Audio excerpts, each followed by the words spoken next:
जियो के आने के बाद जहां बाकी टेलीकॉम कंपनीज ने घुटने टेक दिए थे, वहां अकेला एयरटेल ही था जिसने जियो वेव का डटकर मुकाबला किया।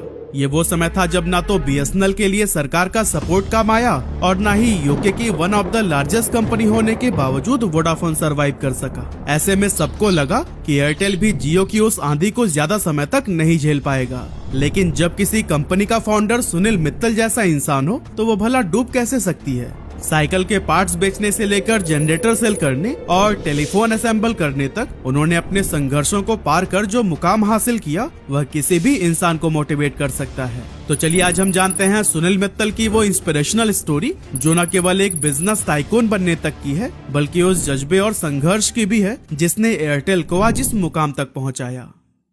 तो दोस्तों, सुनील मित्तल की कहानी स्टार्ट होती है 1957 से, जब कांग्रेस पार्टी के जाने माने नेता और सांसद सतपाल मित्तल के घर एक बेटे का जन्म होता है जिसका नाम रखा जाता है सुनील भारतीय मित्तल। अब फैमिली बैकग्राउंड को जानकर आपको लग रहा होगा कि सुनील की लाइफ कितनी आसान रही होगी ना, लेकिन रुकिएगा क्योंकि उन्हें अपने लाइफ के हर स्टेज पर ऐसे ऐसे प्रॉब्लम्स का सामना करना पड़ा कि शायद कोई और होता तो हार मान लिया होता। असल में सुनील मित्तल ने अपने लिए एक अलग ही सपना देखा था। वो पापा की तरह एक पॉलिटिशियन नहीं बल्कि बिजनेसमैन बनना चाहते थे। इसीलिए 1976 में पंजाब यूनिवर्सिटी से ग्रेजुएशन करने के बाद सिर्फ 18 साल की उम्र में उन्होंने अपना पहला बिजनेस शुरू कर दिया। और पता है वो भी किस चीज का बिजनेस? बहुत छोटे लेवल पर बाइसिकल पार्ट्स बेचने का। और इसके लिए भी उन्होंने अपने पिता से 20,000 रुपए उधार लिए थे। अब यह सुनील मित्तल का पहला बिजनेस था। ऐसे में ना तो उन्हें मार्केट की सही जानकारी थी और ना ही कॉम्पिटिटर्स की, इसीलिए शुरुआत में उन्हें काफी डिफिकल्टीज फेस करनी पड़ी। लेकिन धीरे धीरे उन्होंने बिजनेस की बारीकियों को समझना शुरू कर दिया, जिससे थोड़े ही टाइम बाद उन्हें इस इंडस्ट्री की डीप अंडरस्टैंडिंग हो गई। लेकिन अब उन्हें यह भी अंदाजा हो गया था कि इस काम में मार्जिन बहुत कम है और ग्रोथ की अपॉर्चुनिटीज भी काफी लिमिटेड। ऐसे में ये बिजनेस उनके सपने को उड़ान बिल्कुल भी नहीं दे सकता था। इसीलिए उन्होंने अपने इस बिजनेस को बंद करके कई अलग अलग बिजनेसेस में हाथ पैर मारे, लेकिन किसी में भी उन्हें कुछ खास सफलता नहीं मिल पाई। और फिर इतने सारे फेलियर्स के बाद अब सुनील मित्तल निराश होने लगे थे। लेकिन तभी 1980 में एक ऐसा मौका उनके हाथ लग गया जिससे वह फिर से सक्सेस की ओर बढ़ने लगे। असल में जापान की कंपनी सुजुकी अपने पोर्टेबल जनरेटर्स को इंडिया में बेचने के लिए किसी लोकल इंपोर्टर की तलाश में थी और फिर इसी मौके का ही फायदा उठाने के लिए सुनील मित्तल ने सुजुकी के साथ में पार्टनरशिप कर ली और उसके जनरेटर्स को इंडिया में भी इंपोर्ट करके बेचने लगे। अब सुनील मित्तल की इस कंपनी का शुरुआती गोल था कि इन जनरेटर्स को स्ट्रीट साइड वेंडर्स जैसे कि समोसे, टिक्की और सब्जी वालों के ठेले पर लगाना। लेकिन बहुत जल्द ही सुनील मित्तल को यह समझ आ गया कि वो गलत जगह अप्रोच कर रहे हैं, क्योंकि इन जनरेटर्स की सबसे ज्यादा जरूरत उन छोटे ऑफिसेज और दुकानों को थी जिन्हें बार बार पावर कट की वजह से काफी प्रॉब्लम फेस करनी पड़ती थी। सुनील मित्तल के इस नई स्ट्रैटेजी के चलते पोर्टेबल जनरेटर्स की डिमांड खूब बढ़ी और लोग इन्हें दुकानों और छोटे ऑफिसेज के साथ साथ अपने घरों में भी लगाने लगे। इस बिजनेस से सुनील ने काफी प्रॉफिट कमाया, लेकिन सिर्फ 1983 तक, क्योंकि 1983 में इंडियन गवर्नमेंट ने पोर्टेबल जनरेटर्स के इंपोर्ट पर बैन लगा दिया था ताकि इंडिया में इनके प्रोडक्शन को बढ़ाया जा सके और फॉरेन एक्सचेंज की बचत हो पाए। लेकिन सरकार का ये कदम सुनील के लिए बहुत बड़ा झटका था, क्योंकि इस फैसले के बाद उनका सारा कारोबार एक ही झटके में बंद हो गया। अब कुछ समय तक बेरोजगार रहने के बाद सुनील मित्तल ने सोचा कि क्यों ना फॉरेन जाकर कोई दूसरा बिजनेस किया जाए। इसी इरादे के साथ वो ताइवान पहुंचे, जहां उन्होंने देखा कि लोग यहां पर पुश बटन वाले टेलीफोन का यूज कर रहे हैं, जबकि इंडिया में उस टाइम सिर्फ रोटरी डायल फोन का ही इस्तेमाल होता था।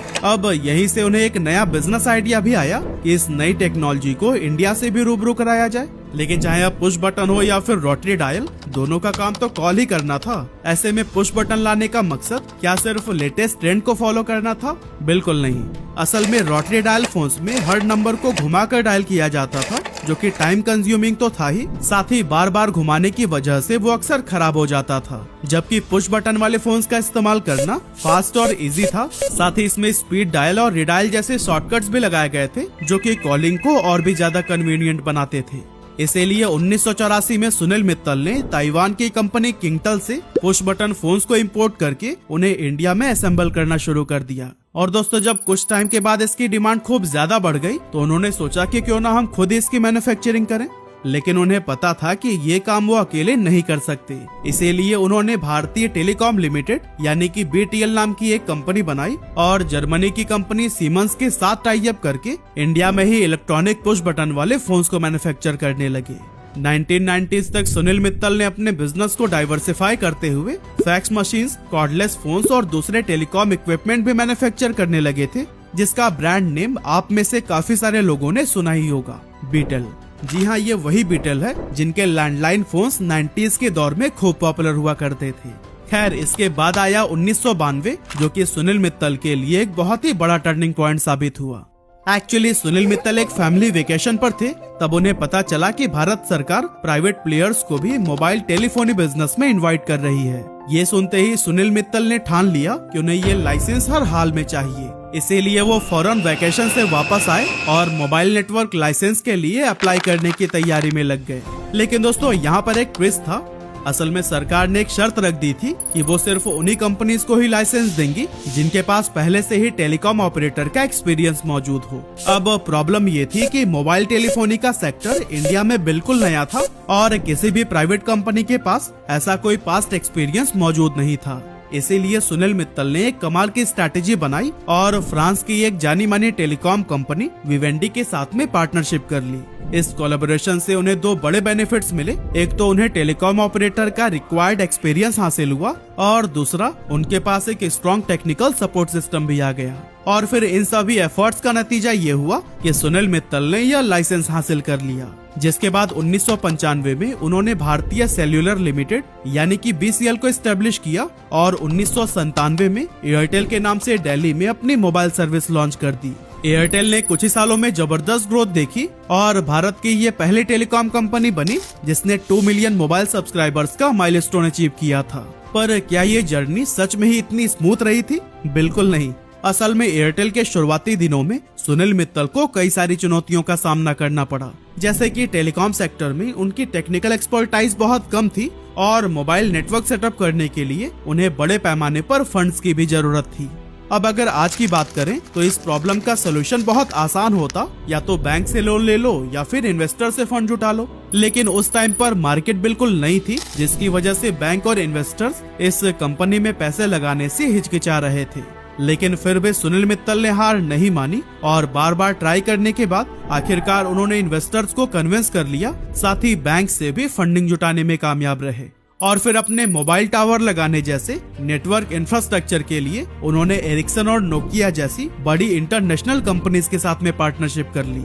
अब दोस्तों, इन पार्टनरशिप्स का फायदा ये हुआ कि सुनील मित्तल अपने सर्विस की क्वालिटी पर ज्यादा बेहतर फोकस कर पा रहे थे।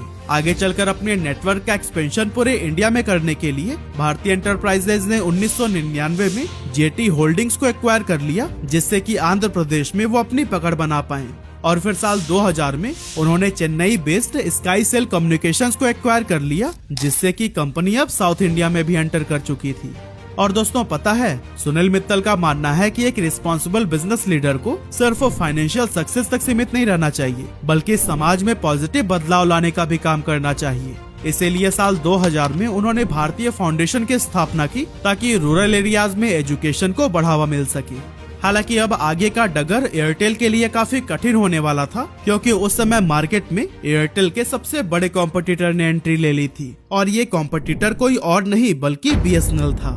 साल 2000 में सरकार ने BSNL को एक इंडिपेंडेंट एंटिटी के रूप में एस्टेब्लिश किया था और इसे पूरे देश में मोबाइल और लैंडलाइन सर्विसेज देने की जिम्मेदारी सौंपी गई। अब BSNL को गवर्नमेंट का मजबूत सपोर्ट मिला था, जिससे उसे फंडिंग और रिसोर्सेज काफी आसानी से मिल गए, जबकि दूसरी तरफ एयरटेल रेगुलेटरी हर्डल्स और फंडिंग चैलेंजेस से लगातार जूझ रहा था। यही रीजन था कि BSNL बहुत जल्द ही देश के उन रिमोट एरियाज में भी अपनी सर्विसेज पहुंचाने लगा, जहां चिट्ठियां भी बहुत मुश्किल से पहुंच पाती थी। इसके अलावा उस समय एयरटेल के प्लान्स काफी एक्सपेंसिव हुआ करते थे, जबकि BSNL ने एक लो कॉस्ट मॉडल को अपनाया था और इसने अपने मोबाइल और इंटरनेट प्लान्स इतने अफोर्डेबल प्राइस पर लॉन्च किए थे कि हर कैटेगरी के यूजर्स इसे अफोर्ड कर सके। यही वजह था कि चाहे बड़े शहर हो या फिर दूर दराज के छोटे गांव, हर जगह के लोगों के लिए BSNL एक स्ट्रॉन्ग चॉइस बन चुका था। और दोस्तों सरकारी कंपनी होने की वजह से लोगों का बीएसएनएल पर एक अलग ही लेवल का भरोसा था।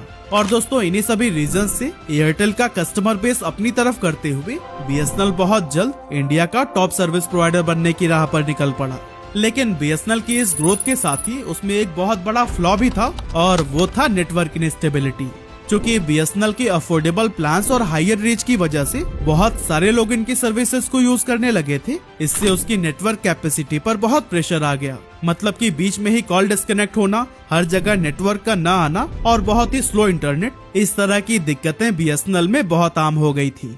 ऐसे में सुनील मित्तल ने बहुत जल्द ही बीएसएनएल की इन कमियों का फायदा उठाना शुरू कर दिया। जैसे कि उन्होंने एयरटेल के नेटवर्क को टेक्नोलॉजिकली एडवांस बनाने के लिए लगातार इन्वेस्टमेंट किए और इंफ्रास्ट्रक्चर को लेटेस्ट टेक्नोलॉजी से अपग्रेड किया ताकि कस्टमर्स को सीमलेस कनेक्टिविटी मिल सके। इसके अलावा एयरटेल ने कस्टमर फर्स्ट अप्रोच के तहत एक सेंट्रल हेल्पलाइन नंबर और 24/7 सपोर्ट सिस्टम शुरू की, जो कि उस टाइम के लिए एक बड़ा गेम चेंजर साबित हुई।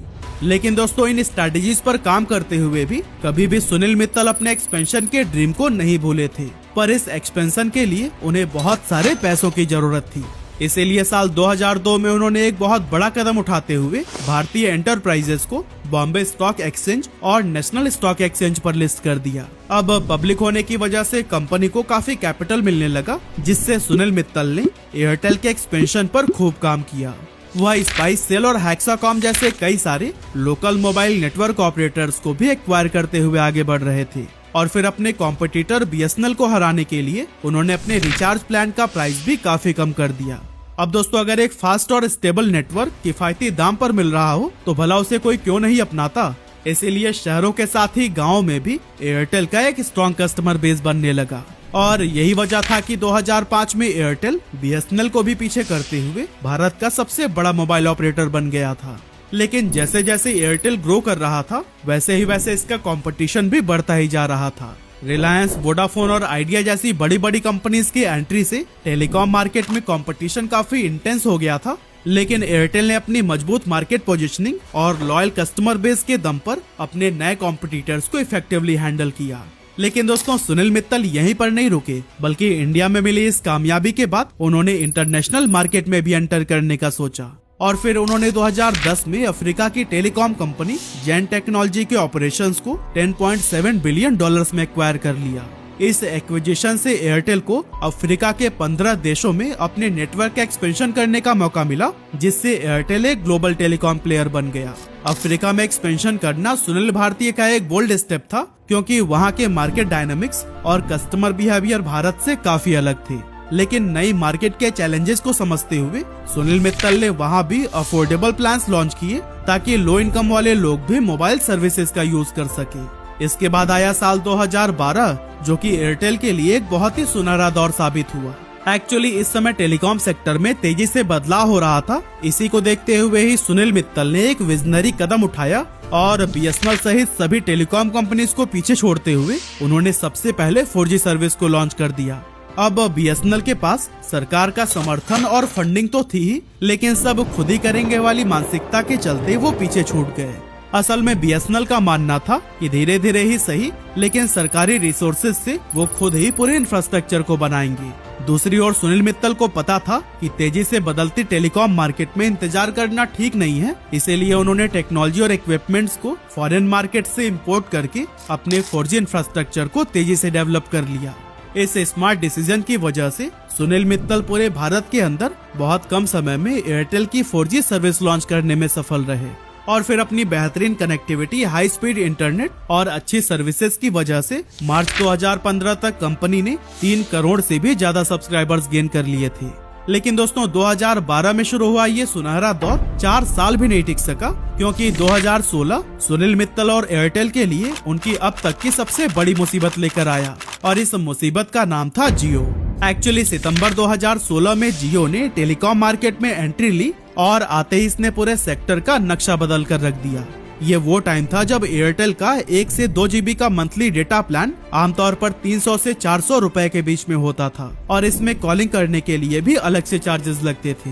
लेकिन फिर जब जियो आया तो उसने ऐसा ऑफर दिया कि सभी हैरान रह गए, जैसे कि अनलिमिटेड फ्री डेटा और कॉलिंग, वो भी 4G स्पीड पर। इन फ्री सर्विसेज के दम पर जियो ने सिर्फ 170 दिनों में ही 10 करोड़ सब्सक्राइबर्स का बेस बना लिया था, जो कि टेलीकॉम हिस्ट्री में एक नया रिकॉर्ड था। इसका असर ये हुआ कि जहां पहले एयरसेल, टेलीनॉर और टाटा डोकोमो जैसी 12 टेलीकॉम कंपनीज हुआ करती थी, उनमें से कुछ कंपनीज या तो बिक गईं या फिर हमेशा के लिए बंद हो गईं और एंड में सिर्फ 4 ही कंपनीज ऐसी बची जो कि जैसे तैसे करके सरवाइव कर रही थी। इन कंपनीज में एक तो था BSNL, जो कि बस नाम मात्र का रह गया था, दूसरा था एयरटेल, तीसरा आइडिया और चौथा वोडाफोन। इसमें भी आइडिया और वोडाफोन की हालत बहुत ज्यादा खराब थी, जिसके चलते 2018 में ये दोनों मर्ज होकर VI बन गए। लेकिन इसके बाद भी VI इतना स्ट्रॉन्ग नहीं हो पाया कि जियो से मुकाबला कर पाए, यानी कि असली खेल अब सिर्फ जियो और एयरटेल के बीच में ही चल रहा था। अब दोस्तों, हो सकता है कि जियो के लिए ये सिर्फ हार या जीत का खेल हो, लेकिन एयरटेल अपनी सर्वाइवल की लड़ाई लड़ रहा था, क्योंकि 2016-17 के फोर्थ क्वार्टर में एयरटेल का नेट प्रॉफिट 71.7% तक ड्रॉप हो गया था और कंपनी कर्ज में डूबती जा रही थी। लेकिन दोस्तों, बात सिर्फ डेट की नहीं थी, बल्कि एयरटेल बहुत तेजी से अपना मार्केट शेयर भी खोता जा रहा था। पर दोस्तों, ऐसे हालात में भी सुनील मित्तल ने काफी समझदारी से काम लिया और उन्होंने वीडियोकॉन, टाटा और टेलीनॉर जैसी कंपनीज के 4G स्पेक्ट्रम को एक्वायर करना शुरू कर दिया, जो कि बंद होने के कगार पर थे। इस स्ट्रैटेजी की वजह से बहुत ही कम समय में इन्होंने पूरे इंडिया में अपनी 4G कवरेज को और भी ज्यादा बढ़ा लिया और लगातार नेटवर्क की क्वालिटी इंप्रूव करने की भी दिशा में काम करते रहे। इसके बाद आया साल 2018, जब एयरटेल ने अपने 49 मिलियन से भी ज्यादा सब्सक्राइबर्स को खुद ही रिमूव करके सबको हैरानी में डाल दिया था। असल में ये इनएक्टिव सब्सक्राइबर्स थे, जिसे कंपनी ने अपने subscriber clean up initiative campaign के तहत हटा दिया था, ताकि नेटवर्क पर लोड कम करके अपनी सर्विसेज की क्वालिटी को और भी ज्यादा बेहतर किया जा सके और जो एक्टिव सब्सक्राइबर्स हैं उन्हें ज्यादा से ज्यादा वैल्यू मिले। सुनील मित्तल के इस फैसले का रिजल्ट बहुत जल्द देखने को मिला, जब अगस्त 2020 से जनवरी 2021 यानी कि सिर्फ 5 महीनों में ही एयरटेल से 25 मिलियन नए सब्सक्राइबर जुड़े, जो कि जियो से 3 गुना ज्यादा था। इसके अलावा टाइम के हिसाब से खुद को ढालते हुए इसने Airtel extreme fibre, air fibre और एयरटेल एक्सट्रीम टीवी बॉक्स भी लॉन्च किए, जिसने कि एयरटेल का एक इकोसिस्टम बिल्ड किया। और कुछ इस तरह से सुनील मित्तल के इंटेलिजेंस की वजह से आज भी एयरटेल अपनी अलग पहचान बनाकर मार्केट को लीड कर रहा है।